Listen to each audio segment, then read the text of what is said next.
बच्चों, welcome back to the channel. हमने अभी तक क्या डिस्कस किया, फाइनेंशियल स्टेटमेंट विदाउट एडजस्टमेंट के अंदर यानी फाइनल अकाउंट के अंदर। याद करो, हमने पहले ट्रेडिंग अकाउंट पढ़ा। ट्रेडिंग अकाउंट के साथ हमने उसके न्यूमेरिकल्स किए, 5-6 टाइप के स्पेशल नंबर्स किए जो कि एग्जाम के लिए मोस्ट एक्सपेक्टेड या डिफरेंट टाइप के नंबर्स होते हैं, वो सारा सेपरेट वीडियो में किया। दूसरे नेक्स्ट हमने डिस्कस किया प्रॉफिट लॉस अकाउंट कैसे बनाते हैं, उसके न्यूमेरिकल्स। नेक्स्ट में बात की मैन्युफैक्चरिंग अकाउंट कैसे बनाते हैं, उसके न्यूमेरिकल्स। और आज आ गए one of the most important topic में जिसका नाम है बैलेंस शीट। तो आज हम बात करने वाले हैं मीनिंग बैलेंस शीट क्या है, उसका concept as well as numericals of balance sheet. एक वीडियो में आपका बैलेंस शीट सारा का सारा कवर हो जाएगा। सो एंड तक देखें एंड वीडियो में बने रहें। अगर आप वीडियो अच्छा लगे, समझ में आए तो लाइक करें, शेयर करें, सब्सक्राइब करें चैनल को। तो लेट्स स्टार्ट। देखो, सबसे पहले आते हैं कि आखिर हमें बैलेंस शीट की जरूरत क्या है, क्यों एक बिजनेसमैन बैलेंस शीट बनाता है। तो तुमने सुना होगा कि एक बिजनेसमैन, जैसे मान लो ये है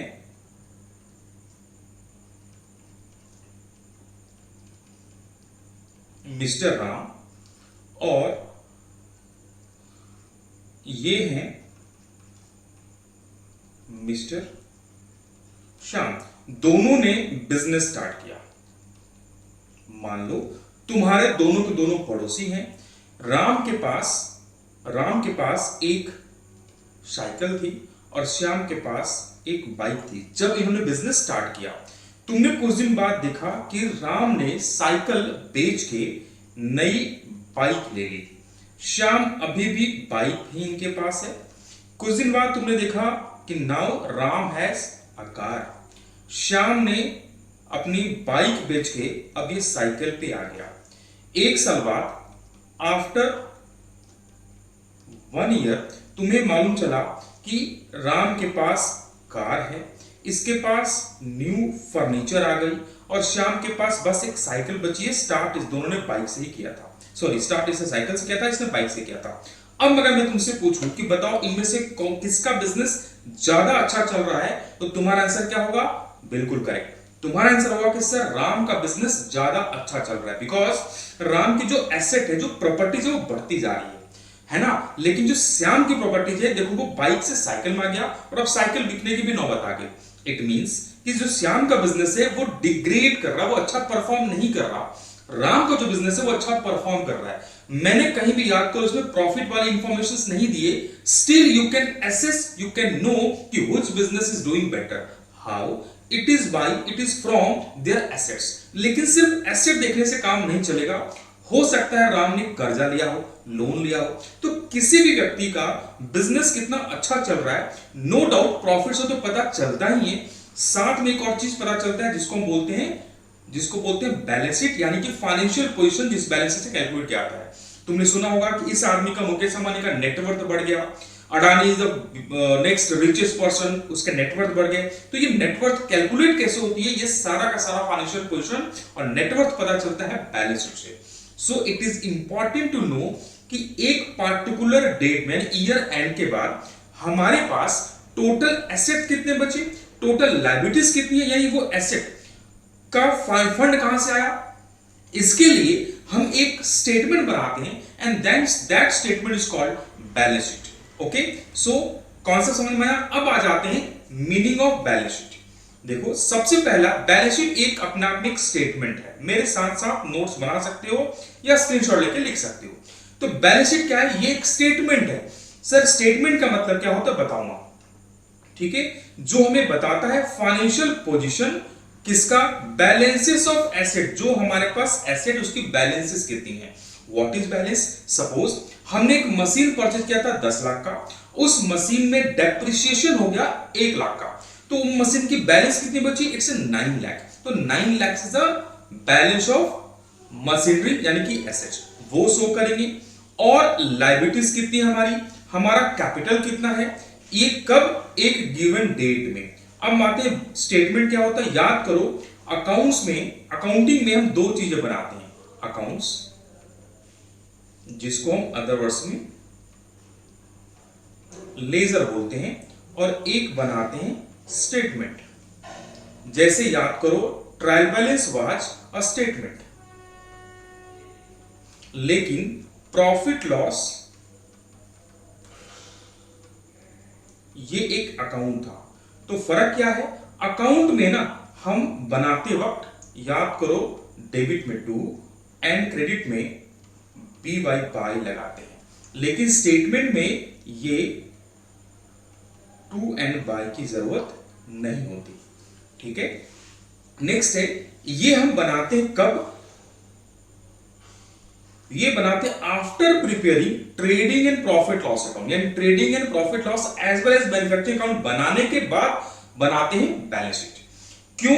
क्योंकि ट्रेडिंग पीएल, ट्रेडिंग का बैलेंस शीट कहा जाता है, याद करो प्रॉफिट लॉस अकाउंट में ग्रॉस प्रॉफिट ग्रॉस लॉस, और जो ट्रेडिंग प्रॉफिट लॉस का जो बैलेंस शीट फिगर होता है दैट इज नेट प्रॉफिट और नेट लॉस, वो ट्रांसफर होता है कैपिटल अकाउंट में, और कैपिटल कहां आता है, बैलेंस शीट के लायबिलिटी साइड में, हम आगे देखेंगे। ओके, अब ये कैसे बनता है, it is prepared from the real account, ये तुमको याद रखना है। इसमें अकाउंट तुमने पढ़ा होगा, याद करो 11th में स्पेशली अकाउंट्स पढ़ा था तुमने। अकाउंट्स तीन तरह का होता है, याद है, एक को हम बोलते हैं real account, nominal account and personal account.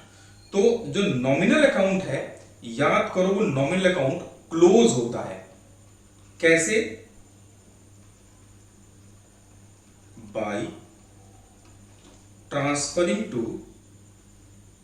Trading and profit and loss account. लेकिन ये दोनों क्लोज नहीं होते, इन्हीं के बैलेंसेस आता है बैलेंस शीट के अंदर। तो एक बात क्लियर कि बैलेंस शीट में नॉमिनल अकाउंट्स नहीं आते। अब नॉमिनल अकाउंट्स किसको बोलते हैं, अगर तुम्हें याद होगा तो नॉमिनल अकाउंट्स में चार चीजें आती थी, क्या क्या, expenses, losses, income and gains. तो ये चारों की चारों चीजें बैलेंस शीट में नहीं आती। यहां पर सिर्फ real account, real account basically जो एसेट्स होते हैं, पर्सनल अकाउंट ये सारी आती हैं। अगर कोई डेबिट बैलेंस शो कर रहा है, चाहे वो रियल अकाउंट का या पर्सनल अकाउंट का, वो एसेट वो एसेट रिप्रेजेंट करता है। सिमिलरली अगर कोई पर्सनल अकाउंट, रियल अकाउंट कभी भी क्रेडिट बैलेंस शो नहीं करता, अगर personal account credit balance show कर रहा है, इसका मतलब वो लायबिलिटीज है। यानी एक बात तो क्लियर कि अगर क्रेडिट में कुछ दिया है, 12 में से क्रेडिट में दिया है वो लायबिलिटीज में जाएगा, और डेबिट में दिया है वो एसेट्स में जाएगा। ठीक है, नेक्स्ट इसके दो साइड होते हैं। लेफ्ट हैंड साइड को हम बोलते हैं, left hand side called as liability side. ये शो करता है कि बिजनेस के पास पैसे कहां से आए, यानी कि सोर्सेस ऑफ फंड को शो करता है। और right hand side is called asset side, ये शो करता है कि पैसे कहां गए, where we have invested that fund which we have raised. Business में पैसे कहां से आए, दैट इज लायबिलिटीज। दो जगह से आ सकता है, ओनर्स इक्विटी और आउटसाइडर इक्विटी। ओनर्स इक्विटी को याद करो हम कैपिटल बोलते हैं, आउटसाइडर इक्विटी को हम क्या बोलते हैं, लायबिलिटीज। और ये पैसे कहां इन्वेस्ट हुए, उनको हम बोलते हैं रिसोर्सेस, दैट मींस एसेट्स। इसीलिए दोनों हमेशा टैली करता है, इक्वल होता है। ठीक है, अब फटाफट से प्रोसेस का फीचर्स देख लेते हैं।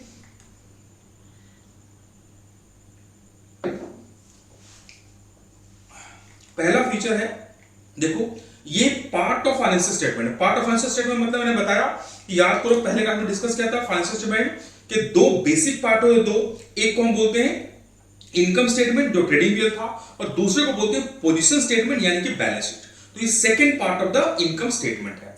Balance sheet forms a part of financial statement, तुमको बताया। ठीक है, इसका दूसरा फाइनेंशियल स्टेटमेंट दूसरा नाम क्या होता है, फाइनल अकाउंट। सेकंड, ये एक स्टेटमेंट है, अभी मैंने बताया स्टेटमेंट है मतलब टू और बाय नहीं लगने वाला, इसमें ये दोनों प्रीफिक्स नहीं होंगे।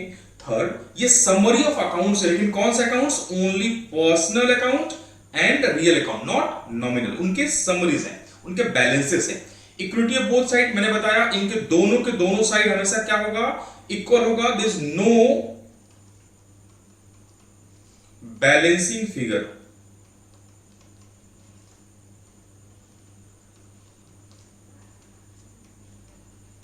बैलेंस शीट में कभी बैलेंसिंग फिगर नहीं आता।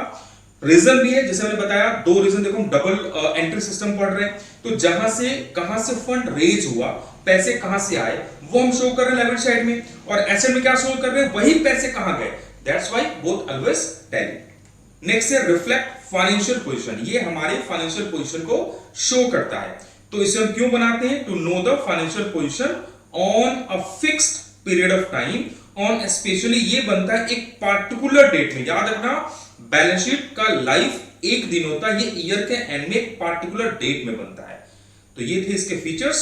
और फटाफट आ जाते हैं कि भाई अब तुम्हारे मन में डाउट होगा सर ट्रायल बैलेंस भी तो ऐसे ही बनता था। तो ट्रायल बैलेंस बैलेंस शीट को डिफरेंस है क्या? बिल्कुल डिफरेंस है। पहला डिफरेंस आता है ऑब्जेक्टिव। देखो बैलेंस शीट का ऑब्जेक्टिव क्या होता है? फाइनेंशियल पोजीशन जानना, लेकिन ट्रायल बैलेंस का ऑब्जेक्टिव क्या था? अर्थमेटिकल एक्यूरेसी को जानना। हम ट्रायल बैलेंस क्यों बनाते थे? टू चेक द मैथमेटिकल और arithmetical accuracy of ledger balances. Okay, लेकिन बैलेंस शीट क्यों बनाते हैं? To know the financial position. तो इसका ऑब्जेक्टिव वाइज डिफरेंस हुआ। सेकंड, बैलेंस शीट हमेशा ईयर के एंड में बनता है, लेकिन trial balance can be prepared at quarterly, monthly, half yearly. तो ट्रायल बैलेंस कभी भी बन सकता है, लेकिन बैलेंस शीट कब बनेगा? ईयर के एंड में। तो ये सेकंड डिफरेंस है। Third, coverage. बैलेंस शीट में क्या आता है? ओनली रियल पर्सनल, लेकिन ट्रायल बैलेंस में क्या आता है? सारे आते हैं, रियल, पर्सनल, नॉमिनल, सब। प्रिपरेशंस, ये हम कब बनाते हैं balance sheet? Trading and profit loss account बनाने के बाद बनाते हैं, लेकिन trial balance trading and profit loss trial balance को देख के बनाते हैं। That means trial balance is prepared before preparing the trading and profit and loss account. तो दिस इज द फटाफट हमने डिफरेंस डिस्कस किया। अब आ जाते हैं, देखो कैसे बनाएंगे। तो हमें हर बार ट्रायल बैलेंस गिवन होगा,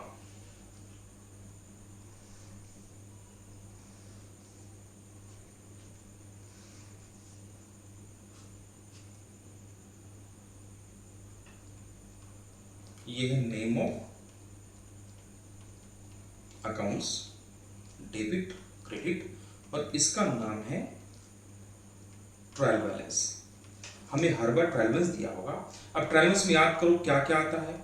तो एक आता है एक्सपेंसेस, जो कि डेबिट बैलेंस शो करता है। इनकम, जो कि क्रेडिट बैलेंस शो करता है। नेक्स्ट आता है कैपिटल, ये भी क्रेडिट बैलेंस शो करता है। और आता है लायबिलिटीज, ये भी क्रेडिट बैलेंस शो करता है। और आता है एसेट्स, जो कि डेबिट बैलेंस शो करता है। ठीक है, अब हम जब बैलेंस शीट बनाएंगे तो सिंपली इसका कुछ इस तरह से फॉर्मेट होता है। हम बैलेंस शीट हमेशा ट्रायल बैलेंस को देख के बनाएंगे। ठीक है, तो ये इसका फॉर्मेट है। इस साइड को हम क्या बोलने वाले हैं? एसेट्स। यहां होगा अमाउंट, और इसको बोलने वाले लेफ्ट हैंड साइड को हम बोलते हैं लायबिलिटीज। This is amount. अब यहां पर देखो जितने भी एसेट्स के बैलेंसेस है वो उठा के हम एसेट साइड में डालने वाले हैं। ठीक है, वो कहां डालने वाले हैं? एसेट साइड में। सिमिलरली देखो कैपिटल कौन सा बैलेंस शो कर रहा है? तो कैपिटल शो कर रहा है कौन सा? Credit balance. कहां डाल देंगे? बैलेंस शीट के लायबिलिटी साइड में। इसमें और एडजस्टमेंट होगा, प्रॉफिट वगैरह ऐड होगा, जो हम आगे फुल फॉर्मूले में पढ़ेंगे। फिर यहां पर डाल देंगे हम लायबिलिटीज, यानी यहां क्या आ गया? कैपिटल, और क्या आ गया? लायबिलिटीज। इधर क्या आ गया? एसेट्स। सर कैसे पता चलेगा कौन सा कैपिटल कौन सा एसेट है? हमने छांटना सीखा है, और डिटेल्स में वीडियोज हैं वो देख सकते हो। नंबर 1। नंबर 2 कि कैपिटल और लायबिलिटीज के फिगर्स हमेशा कहां दिए होंगे? क्रेडिट साइड में। तो सबसे पहले हमने ट्रेडिंग और प्रॉफिट लॉस अकाउंट बनाया, तो याद करो एक्सपेंसेस तो हमने ऑलरेडी रिकॉर्ड कर लिया। ये भी डेबिट बैलेंस शो करता है एक्सपेंसेस, लेकिन इसे तो हमने ऑलरेडी कहां रिकॉर्ड कर लिया? अगर वो डायरेक्ट है तो हमने ट्रेडिंग में रिकॉर्ड कर लिया, और अगर वो इनडायरेक्ट है तो हमने प्रॉफिट एंड लॉस अकाउंट में रिकॉर्ड कर लिया। तो बचा क्या हमारे पास? इनकम, ये भी चली गया कहां पर? ट्रेडिंग पीएल में। तो ये 3 आइटम्स बचते ना, कौन से? Capital, liabilities and asset. ये दोनों कौन से शो करेंगे? क्रेडिट साइड में होगा। ये कहां होगा? डेबिट साइड में। तो आइडेंटिफिकेशन इजी है। समझ में हो पाया? Yes sir. अब देखो हमने जैसे मैंने बताया कि अकाउंट्स का मेन पर्पस क्या होता है? अकाउंट्स का मेन पर्पस होता है मैक्सिमम इंफॉर्मेशन यूजर्स को प्रोवाइड करना, है ना। अब इस अकाउंट्स में अगर हम ऐसा बैलेंस शीट बनाएं, यहां पर जो तो एसेट जैसा तैसा डाल दें, तो बहुत बार इंफॉर्मेशन ठीक से हमें पता नहीं चलेगा। एग्जांपल, अगर मान लो किसी का बैलेंस शीट तुम देख रहे हो और तुम उसका शॉर्ट टर्म फाइनेंशियल पोजीशन जानना चाहते हो। कौन सा? Short term. ठीक है। So in that case you have to assess the current assets as well as current liabilities. Okay, लेकिन अगर मान लो किसी का लॉन्ग टर्म पोजीशन जानना हो तो हम उसका फिक्स एसेट्स और लॉन्ग टर्म लायबिलिटीज देखते हैं। तो अगर एसेट क्लासिफाइड वे में नहीं होगा तो हमें छांटने में, आइडेंटिफाई करने में डिफिकल्टीज होगी। तो हमारा पर्पस क्या है? क्लियर वे में इंफॉर्मेशन देना। दैट्स वाई बैलेंस शीट को हम अच्छे से अरेंज करके लिखते हैं और उसी अरेंजमेंट को हम बोलते हैं मार्शलिंग ऑफ बैलेंस शीट। तो मार्शलिंग ऑफ बैलेंस शीट क्या है? ये एक अरेंजमेंट है, क्या चीज का? एसेट्स एंड लायबिलिटीज का इन अकॉर्डेंस विथ एक पार्टिकुलर ऑर्डर में। तो एसेट को हम ऐसा ही कोई भी एसेट कहीं डाल दिए, एक पार्टिकुलर ऑर्डर, एक पार्टिकुलर सीक्वेंस में डालते हैं so that more information can be driven from the balance sheet. Okay, और इसी चीज को हम बोलते हैं marshalling of balance sheet. Marshalling दो तरह से हो सकता है, एक को हम बोलते हैं लिक्विडिटी ऑर्डर और अकॉर्डिंग टू टाइम, और एक को हम बोलते हैं permanency order according to purpose. Liquidity किसको बोलते हैं? एक ऐसा ऑर्डर जहां पर हम वो सारे एसेट जो likely to convert into cash है, यानी कि जो लिक्विड एसेट्स हैं, उनको हम पहले पुट करते हैं, जैसे कैश, बैंक, ये सब they are placed first. Then हम पुट करते हैं किसको? वो सारे एसेट जो करंट है, एंड लास्ट में प्लॉट करते हैं, पुट करते हैं, प्लेस करते हैं किसको? फिक्स एसेट को। अगर आपको कंफ्यूजन है ये टाइप्स ऑफ एसेट में, तो इसका सेपरेट वीडियो है जो मैं डाल दूंगा और इस लिंक पर डाल दूंगा। आप टाइप्स ऑफ एसेट देख सकते हैं। स्पेशली ओडिशा बोर्ड में हर बार एफएमए और अकाउंट्स में 2-3 बार क्वेश्चन पूछते हैं टाइप्स ऑफ एसेट के ऊपर। दो एग्जांपल देता है, पूछे कौन सा एसेट है बताओ। सो टाइप्स ऑफ एसेट पर बहुत अच्छा कॉन्सेप्ट और बहुत अच्छा कमांड होना जरूरी है। Go with that separate video, उसमें आपको टाइप्स ऑफ एसेट मिल जाएंगे। तो हमने क्या पढ़ा? वो सारे एसेट जो इजीली कैश में कन्वर्टेबल, जिनको हम लिक्विड एसेट बोलते हैं, दे आर पुट और placed first in top, then current and then fixed, जो परमानेंट है। सिमिलरली जो लायबिलिटीज है जिसे हमें जल्दी पे करना, current liabilities, they are placed first followed by fixed liabilities. Permanence order में क्या होता है? जस्ट लाइक इसको बोलते हैं परमानेंसी पॉइंट ऑफ व्यू, इसका अपोजिट, यानी वो सारे एसेट जो परमानेंट इन नेचर है, यानी जो फिक्स्ड नेचर है, जिनको हम सेल करने नहीं रखे, उनको हम पहले रखते हैं, then followed by current and then liquid. Liabilities हम क्या करते हैं? जो परमानेंट लायबिलिटीज है, जो 1 साल के बाद पे करनी है, they are placed first and then followed by current liabilities. Okay, so एक बार फटाफट से फॉर्मेट देख लेते हैं। देखो, this is your format.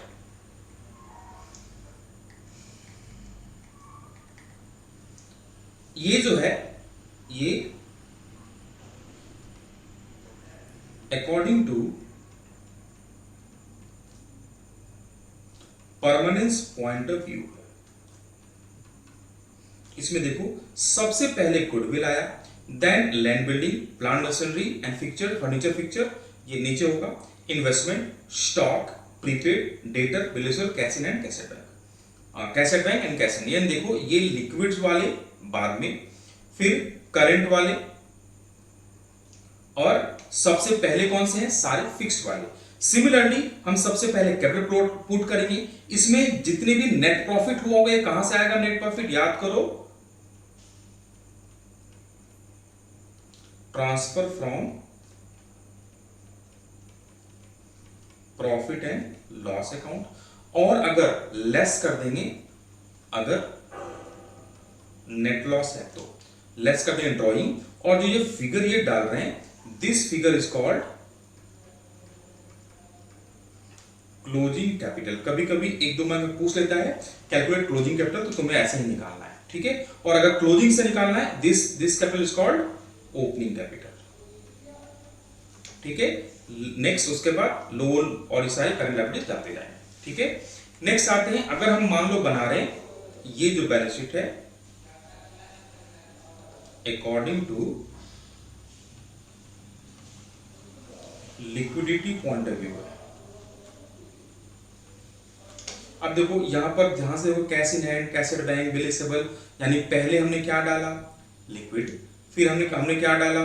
Current, फिर हमने क्या किया? फिक्स सारे डाल दिए। यहां पर जस्ट अपोजिट है जो हमने पहले किया। देखो, सारे पहले करंट डाले और लास्ट में हमने परमानेंट वाले डाले या लॉन्ग टर्म वाले डाले। आई होप समझ में आया। तो एक नंबर करके देखते हैं, फटाफट से नंबर हम करके देखते हैं। देखो, ये हमें एक नंबर दिया है। सबसे पहला काम क्या है? तो ये तो लायबिलिटीज में जाएगा, हम इसको बनाते हैं तो हम परमानेंट पॉइंट बना लेते हैं। तो सबसे पहला काम है गुडविल ढूंढते हैं। गुडविल है क्या? गुडविल नहीं है। ओके, तो नेक्स्ट क्या आता है याद करो।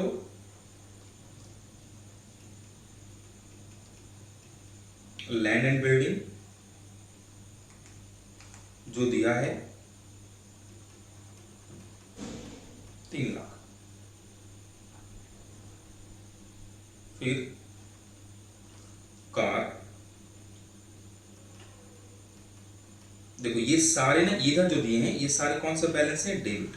इन्हीं सारे बैलेंस को हम उठा के यहां डालना है। कार हो गई, फिर प्लांट एंड मशीनरी 2,40,000,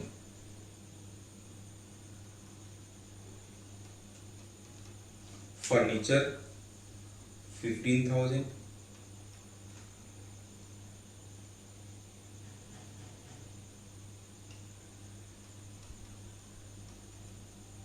इन्वेस्टमेंट है 88,000, क्लोजिंग स्टॉक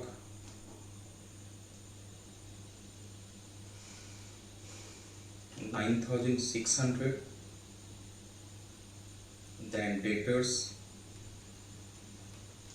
डेटर हमें दिया है, कहाँ गया डेटर?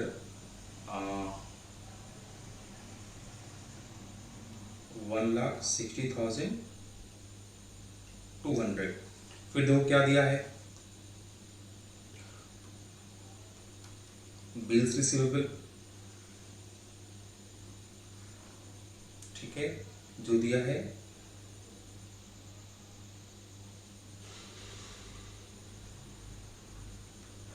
8800। फिर cash at bank and last में कैश इन हैंड। लिखने के बाद सबको क्या करेंगे हम? टोटल कर देंगे। यहां सबसे पहले देखो कैपिटल जो हमें दिया है 314400 ऐड कर देंगे। नेट प्रॉफिट देखो कहीं भी नेट प्रॉफिट चलो नहीं दिया, लेस कर देंगे। ड्राइंग्स, ये देखो ड्राइंग्स दिया है 2400 31, ठीक है। इससे मुझे लगता है प्रॉफिट का फिगर होना चाहिए, तो मिसिंग है। फिर बैंक लोन 1 लाख। फिर देखो बैंक लोन के बाद क्रेडिटर्स, आई थिंक क्रेडिटर्स दिया है कितना? Creditors is 1,22,600। ओके, बाकी रेस्ट यहाँ लिखता हूँ मैं।